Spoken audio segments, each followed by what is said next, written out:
हाँ नजर होगी आज? देखिए, सबसे पहली बात तो अगर आपके पोजिशनल शॉट है वो 24,600 वाले, उसमें एक बार के लिए आप 24,200 का स्टॉप लॉस रख लें, क्योंकि अगर वो 24,200 लग गया तो एक हायर हाई कंफर्म होगा।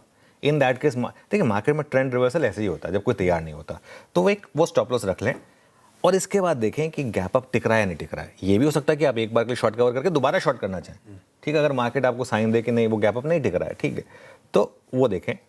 आज मार्केट में बैंकों के चलने और आईटी में प्रॉफिट बुकिंग के ट्रिगर्स है। मैं ये नहीं कहूँगा कि आईटी कोलैप्स हो जाएगा, लेकिन आईटी, क्योंकि आज कॉस्पी में बड़ी रैली हो रही है। देखिए, ओवरनाइट जो सॉफ्टवेयर स्टॉक्स में रैली हुई है ना, वो काफ़ी हद तक हम कल पचा चुके। कल हमने, और कल बाई चांस लग देखिए, हमने कल जो 3 स्टॉक्स लिए वही तीनों चले, HCLTech, कोफोर्ज और परसिस्टेंट, है ना, बाकी आईटी स्टॉक नहीं चले थे।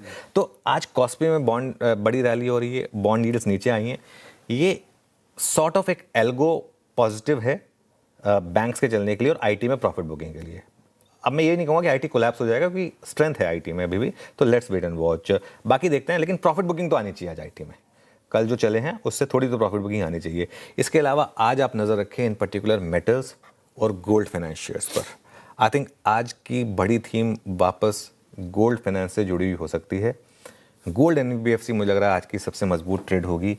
मन्नापुरम, मुथूट और फेडरल बैंक, ये 3 स्टॉक्स हैं जो मुझे लग रहा है कि आज फोकस में रहेंगे और मुझे लग रहा है आज यहाँ पर स्ट्रेंथ आ सकती है। फेडरल तो वैसे ही स्ट्रांग है अपने अलग रीजन से, लेकिन मन्नापुरम, मुथूट कमज़ोर हुए हैं काफ़ी, यहाँ मुझे लग रहा है थोड़ा रिवर्सल आ सकता है।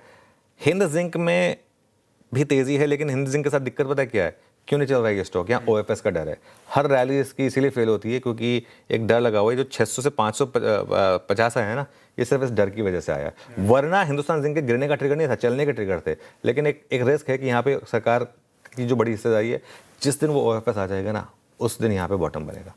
ये बात भी मान के चलिएगा, इसको नोट करके रखिएगा, जिस दिन ओएफएस आएगा उस दिन, ठीक है।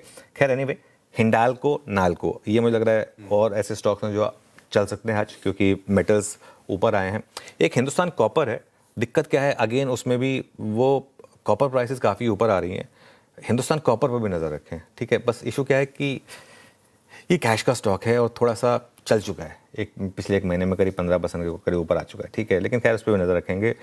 पीएसयू बैंकों में मुझे लग रहा है कि आज रिलीफ रैली की उम्मीद रहेगी, क्योंकि बॉन्ड डील्स का नीचे आना, कल पीएसयू बैंक्स कोलैप्स हो रहे थे यहाँ पर।